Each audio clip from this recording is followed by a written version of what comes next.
저금리를 이기는 ETF 시간입니다. 하나금융투자 김수환 대리와 함께하겠습니다. 안녕하세요. 네, 안녕하십니까. 네. 또 해외 펀드, 해외 시황을 좀 이야기를 좀 들어봐야 될 텐데, 뭐 중국 이야기 빼놓으면 할 얘기가 없죠. 그쵸. 네. 어제 또 중국 증시도 폭락이 나왔습니다. 네. 여전히 오늘도 좀 변동성을 좀 보여주고 있고요. 어떻게 봐야 될까요? 일단 중국 증시가 굉장히 위험한 구간을 지나고 있는 거는 이제 모두가 다 동의하실 것 같고요. 어제 날짜에만 봐도 6% 이상 폭락하고, 이제 장중에 이제 2,800선도 이탈하고 지금 이제 2,700선 상하이 증시 기준으로 지금 지나가고 있는데, 계속 우려됐던 바들이 이제 현실화되고 점점 상황은 좀 심각해지고 있는 것 같습니다. 가장 무엇보다도 지금 우려해야 될 부분들은 중국 정부에서 뭔가 부양책을, 그것도 지금 좀 어느 정도 증시가 위험해진다고 판단된 이후부터 지금까지 한 1조 6천억 위안 정도를 이제 증시 부양 자금으로 쏟아부었는데, 그런 강력한 돈을 푸는 부양책들이 언제부턴가 시장에서의 그런 반응들, 뭔가 처음에는 돈을 부양시킨다고 했을 때 굉장히 다시 반등하고 가파르게 또 상승도 했었는데, 이제는 그런 소위 말해서 약발이라고 해야 될까요? 그런 효과들이 굉장히 많이 좀 낮아지고 있고, 그런 거에 대한 기대 심리도 많이 낮아지고 있다. 그래서 뭔가 추가적으로 투매나 하락이 나왔을 때 중국 정부가 다시 한번 이런 강력한 액션을 취해도 시장이 더 이상 반응하지 않고, 이런 투심이나 투매심들을 전혀 잠재우지 못하는 이런 상황들이 갈수록 좀 더 우려스러워진다라고 표현을 할 수 있을 것 같고요. 개인적으로도 중국 증시가 결과적으로는 다시 좋아지겠죠. 중국이라는 워낙 거대한 나라가 앞으로 성장할 수 있는 그런 가능성은 워낙 좋기 때문에 단기적으로는 좀 어려울지라도 중장기적으로는 분명히 좋은 흐름을 다시 보여주겠지만, 그 바닥이 언제냐가 이제 가장 중요할 것 같고, 작년에 제가 이제 다른 방송에서도 많이 말씀드렸지만, 이제 상하이 증시 기준으로 3,000선이 굉장히 좀 의미 있는 가격대이기 때문에 이 선을 지키는 게 단기적으로 더 강력하게 하락 압력을 받지 않고 중장기적으로 상승할 수 있는 그런 흐름을 가지려면 3,000선을 지켜야 된다라고 계속 말씀드렸고, 그거는 여전히 좀 같은 의견인데요. 3,000선을 이탈한 상태에서 지금 계속 2,800, 2,700선에서 움직인다는 건 앞으로도 바닥이 더 떨어질 수 있다. 네. 일부에서는 2,400도 얘기하고 이러던데요. 그런 부분들은 다 추측성이기 때문에 그런 거를 맹신하시면 안 되겠지만, 기본적으로 중국 증시가 가파른 반등에 나서기보다는 여기서 한 번 더 바닥을 크게 낮추면서 그런 안 좋은 흐름을 보일 수 있다는 부분들, 그런 부분들에 좀 주의를 해서 매매를 하셔야 될 것 같고, S&P 같은 경우에도 중국 증시 때문에 계속 안 좋은 좀 영향을 받았었습니다. 2,100선 부근까지 이동해 계속 2,000선, 1,900선, 1,820선까지 장중에 떨어졌다가 다시 한번 1,850선 어느 정도 지지를 받고 지금 이제 다시 1,900선 부근까지 올라왔는데요. 중국 관련된 악재, 유가 관련된 악재, 이런 악재들 때문에 계속 반등하지 못하고 반등하다가 다시 하락하고 이런 흐름을 보여주고 있는데, 그나마 좀 다행인 건 이제 내일 새벽 한 4시 정도로 예정되어 있는 이제 FOMC 1월 기준금리 결정에서 대부분의 시장 전문가들은 지금 현재 세계 경기나 중국 증시나 아니면 유가나 굉장히 세계 경제에 어렵게 지금 작용하고 있기 때문에 조금 더 양적 완화를 좀 이렇게 약간 돈을 갑자기 또 회수한다거나 금리 인상을 가파르게 다시 하겠다거나 이런 발언들이 아니라 좀 더 시장 상황을 좀 더 추이를 지켜보면서 좀 더 네. 점진적으로 천천히 하겠다라는 발언이 나올 수가 있고, 이런 발언들이 나오면 단기적으로 조금 박스권에 갇히거나 좀 더 하락했던 세계 증시들이 다시 한번 반등할 수 있는 그런 요인을 찾지 않을까 이렇게 기대하고 있습니다. 네. 그만큼 비둘기파적인 그런 발언이 나올 것으로 보여지고, 네. 미국은 금리 동결이 대부분의 전문가가 아니라 100% 지금 전망을 하더라고요. 금리 동결할 것으로. 지금 3월도 어렵다는 얘기 많이 나오고 있어서 하반기 이야기 나오고 있어서 어쨌든 시장이 그만큼 좋지가 않다는 얘기죠. 바로 이야기가 됐던 이 중국 우려, 그리고 증시를 지배하는 변수가 또 한 가지가 있어요. 바로 유가. 이 두 변수에 따라서 증시가 좀 오르락내리락 하고 있는 그 모습인데, 유가는 간밤에 좀 반등이 나오긴 했지만 네. 여전히 어렵습니다. 30달러선 지금 초반 정도의 움직임이 나타나고 있는데요. 지금 상품 시장 어떻게 봐야 될까요? 죄송합니다. 일단 유가 같은 경우에는 이제 30불대를 다시 일단 돌파를 해서 30불 한 중반 정도에서 움직이고 있는데, 사실 제 개인적으로는 이제 유가를 다시 50불, 60불 가지는 않겠지만, 어느 정도 바닥을 조금 다지고 조금 이제 상승하는 쪽으로 단기적으로 상승하는 쪽으로 한번 베팅을 한번 해보는 것도 나쁘지 않을까라는 생각을 조금씩 하고 있고 그래서 뭐 이따 후미에 말씀드리겠지만 이제 다시 유가 상승 ETF를 다시 한번 가지고 나왔었는데요. 뭐 시황적으로도 조금 좋은 소식들이 서서히 좀 들려오고 있습니다. 뭐 다시 뭐 조금 시황적으로 좀 한 일주일 정도를 좀 정리해서 말씀드리자면 뭐 금요일과 그다음에 월요일날 가파른 상승이 나왔죠. 상승이 좀 나오면서 좋은 흐름을 좀 보였다가 뭐 사우디에서 다시 뭐 좀 안 좋은 발언을 했었어요. 뭐 감산은 비오펙 국가에서 먼저 감산을 하지 않는 이상 자기네들은 절대 감산할 예정이 없다.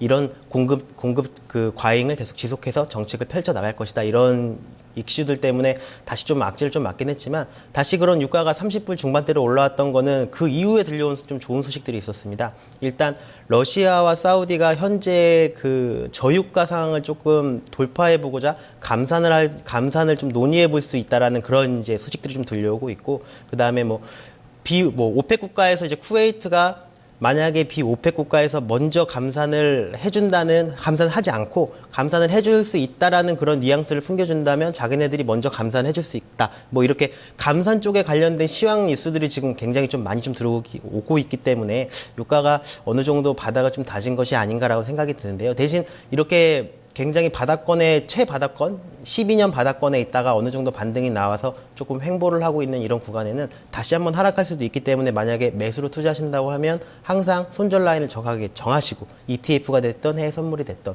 그 손절 라인을 정하시고 자기가 그 자신이 손절 라인으로 정했던 그 가격대가 오면 털었다가 다시 좀 시장을 보고 들어가시는 게 중장기적으로 봤을 때 수익률이 훨씬 좋기 때문에 그런 식으로 매매하시면 되고 이따 ETF도 제가 그런 식으로 이제 말씀을 드릴 거고요.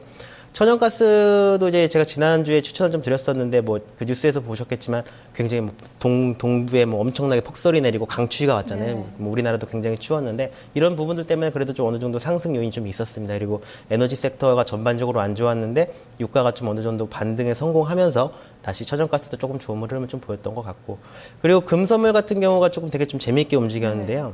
3개월 내 최고 그렇죠. 올랐어요. 네, 금선물이 지금 좋은 게 증시가 뭐 중국 증시나 미국 증시가 안 좋아서 하락을 하면 안전자산 그런 선호 욕구 때문에 올라가고 또 하나는 뭐 그런 뉴욕 증시나 뭐 이렇게 뭐 그런 증시들이 좀 강하게 올라와서 그 안전자산을 조금 등한시하고 위험자산에 투자하는 그런 수급들이 좀 나오더라도 1월에 금리 인상을 할 수 있는 그런 가능성이 워낙 낮다 보이니까 또 그런 거에 대한 기대감들 이런 것 때문에 조금 많이 좀 상승을 했어요. 그래서 금 가격은 지금 최근에 가장 좀 재미있게 움직이기 때문에 조금 보시고 방향을 좀 보시면은 좋은 투자가 좀 될 수 있을 것 같습니다. 네, 자 이렇게 시장 리뷰를 해봤는데 그렇다면 지난주에 이제 추천해 주셨던 네. ETF 큰 재미는 없었어요. 하지만 지금 뭐 저금리 상태라는 점에서 본다면 투자하신 분들 그래도 웃을 수 있지 않았을까 싶은데 지금 ETF 한번 리뷰를 해볼까요? 네, 그 지난주에 추천드렸던 ETF 화면 보면서 말씀드리겠습니다. 그 먼저 추천드렸던 종목은 S&P 상승할 때 올라갈 수 있는 SPY라는 종목을 제가 1월 20일 날짜에 추천을 좀 드렸었는데요. 그 1월 20일 날짜 S&P 차트를 보시면 알겠지만 장중에 1820선, 그러니까 제가 1850선을 이탈할 경우에는 사시지 말라, 1850선을 지킬 경우에 사라고 말씀을 드렸었는데 그런 식으로 매매하셨다고 하면 20일 날 저 하락은 피하실 수 있으셨을 거예요. 그리고 만약에 피하지 못하고 그냥 장 시작하자마자 샀다라고 해도 그 오늘까지 매매 그 딱 보시면은 아시겠지만 어느 정도 조금 소폭이지만 수익률이 좀 났었고요. 뭐 1850선, 그러니까 뭐 항상 제가 말씀드리지만 기술적으로는 2000선, 뭐 1900선, 1800선 이렇게 100단위로 끝나는 게 어느 정도 심리적인 지지선이나 저항선으로 작용할 수 있고 그 가운데 50선은 항상 이제 어느 정도 기준선이 될 수 있기 때문에 그런 흐름들 보면서 제가 추천을 드렸던 거고요. 어떻게 또 금리 인상이나 이런 부분들 좋은 이슈들이 조금 맞아 들어가면서 좀 반등을 성공했던 부분들이 있었던 것 같습니다. 그리고 한 가지 좀 아까운 건 천연가스 같은 경우에는 제가 그 시황적으로는 굉장히 좀 정확하게 좀 봤는데 그 ETF 실적이 상대적으로 조금 기대에 미치지는 못했어요. 그래도 뭐 대충 더해봐도 뭐 한 1% 조금 후반대 이 정도 좀 나왔을 것 같은데 뭐 천연가스 제가 지난주에 추천드리면서 말씀드렸던 게 1월과 2월 달에 온도가 굉장히 조금 온화할 것이라는 뉴스는 이미 그 현 가격대에 다 반영이 된 뉴스고 뭐 한 달이나 두 달 뒤에 그런 날씨를 예보하는 건 분명히 어느 정도 오류가 있을 수 있고 추가적으로 뭐 악재나 이런 것들이 발생이 되면 충분히 현 가격대에서 상승할 수 있다라고 말씀을 드리면서 추천해드렸는데 그 말씀드리고 며칠 지나지 않아서 이제 뭐 엄청난 폭설과 뭐 이렇게 강추위들이 좀 찾아오면서 반등에 성공했고요. 제가 뭐 기대했던 것보다 수익률이 좀 높지는 않았지만 그래도 시황적인 부분이 잘 맞아 들어갔고 어느 정도 수익도 발생됐기 때문에 뭐 지난주에 추천드렸던 종목들은 전반적으로 좀 좋은 투자가 됐을 것 같습니다. 네, 자 그러면 또 이번 주에 또 기대가 많이 되는데 유망 ETF 어떤 종목 가져오셨나요? 이번 주 유망 ETF 첫 번째 말씀드릴 종목은 이제 금상품이 좀 재밌다고 말씀을 좀 드렸는데요. 금상품 관련해서 좀 가지고 왔어요. 제가 예전부터 금상품을 추천드릴 땐 항상 상승 방향이다. 이번 주도 상승이고 앞으로도 상승할 거다. 그 생각은 지금도 변함은 없는데요. 제가 볼 때 금 차트를 좀 봤을 때 단기적으로 좀 고점이 온 것이 아닌가라는 좀 생각이 들어서 뭐 일주일 정도 투자하시기에 한 적당한 상품이 뭐가 있을까라고 이제 금상품 통해서 그래서 가져왔는데요. 차트를 보시면 아시겠지만 지금 어제 날짜에 좀 강하게 좀 반등을 했어요. 반등했던 이유가 뉴욕 증시가 굉장히 좀 강하게 좀 반등을 성공을 했는데 보통 증시, 위험자산이 선호되는 시장에서는 금선물이나 이런 부분들은 조금 등한시되고 하락 압력을 좀 많이 받는데 오히려 좀 오버슈팅이 좀 나오면서 금선물이 좀 굉장히 많이 올라갔던 가장 큰 이유는 앵커님께서도 말씀해 주셨지만 FOMC 회의 결과 점진적인 금리 인상, 뭐 시장 상황을 충분히 고려한 금리 인상 이렇게 금리 인상을 조속히 추진하지 않고 좀 더 느슨히 하겠다라는 그런 발언들이 나올 확률이 굉장히 높기 때문에 그런 발언들은 달러 가격을 상대적으로 좀 크게 영향을 좀 미칠 수 있는 그런 부분들이고 달러가 좀 약세 방향으로 갈 수 있는 그런 결과들이기 때문에 그런 것들을 좀 시세에 좀 선반영했다고 좀 생각이 드는데요. 그거에 반해서 제가 보기엔 아직 중국 증시가 아직도 조금 뭐 리스크한 부분이 있기는 하지만 지금 현재 가격이 온스당 한 1121불 정도로 지금 형성이 되어 있는데 제가 볼 때는 한 뭐 2, 3일 정도 안에 조정이 좀 나오고 나중에 중장기적으로 상승을 하더라도 어느 정도 조정이 좀 나올 수 있을 만큼 조금 오버슈팅이 되는 가격이 아닌가라고 좀 판단이 들어서 뭐 지금 제가 볼 때는 한 1100 온스당 한 1100선 이 선을 뭐 이렇게 계속 지키는 흐름이 아니라 좀 이탈하는 걸 그 이탈하는 흐름이 나온다고 하면 이제 그 골드 하락의 한 배짜리 ETF이기 때문에 뭐 온스당 1100불 이하로 떨어졌을 때 그때 들어가셔서 조금 하락폭이 좀 나올 때 어느 정도 수익 실현하시는 그런 매매가 현재 좀 유효할 거라고 개인적으로 생각이 좀 듭니다. 골드 하락 ETF네요. 네. 네, 그만큼 단기적으로 투자를 그렇죠. 해야 되는 거죠. 금은 제가 볼 때는 굉장히 상승할 확률이 높은데요. 지금 가격대가 조금 높은 가격대에 왔다 단기적으로 너무 시황에 비해서 그렇기 때문에 이렇게 역방향, 역추세를 가는 이런 투자법도 정말 적재적소에 하면 정말 좋은 투자가 되기 때문에 그런 부분도 좀 관심 가지면 좋을 것 같고요. 또 다른 ETF 하나 더 소개를 해주시죠. 네. 드디어 이제 다시 제가 그 원유 선물, 그 원유 한 배 상승 ETF US5라는 상품을 좀 가지고 왔는데요. 제가 그 원유 가격에 대해서 계속 말씀을 드리면서 항상 중요하게 말씀드렸던 게 단순히 저가 매수세만으로 상승하기에는 어느 정도 제한이 좀 많이 있고 굉장히 리스크하다. 반드시 오펙에서의 그 감산에 대한 그런 이슈들이 좀 시장적으로 나오거나 아니면 중국 경제가 좀 굉장히 많이 살아나거나 이런 것들 중에 이런 것들이 조금 반영이 되어야지만 그 원유 가격이 조금 안정적으로 좀 상승할 수 있겠다라고 좀 말씀을 드렸는데요. 어차피 뭐 결정된 건 아직 없는 상황이지만 유가가 지금 뭐 감산 관련된 얘기들이 굉장히 많이 나오고 있어요.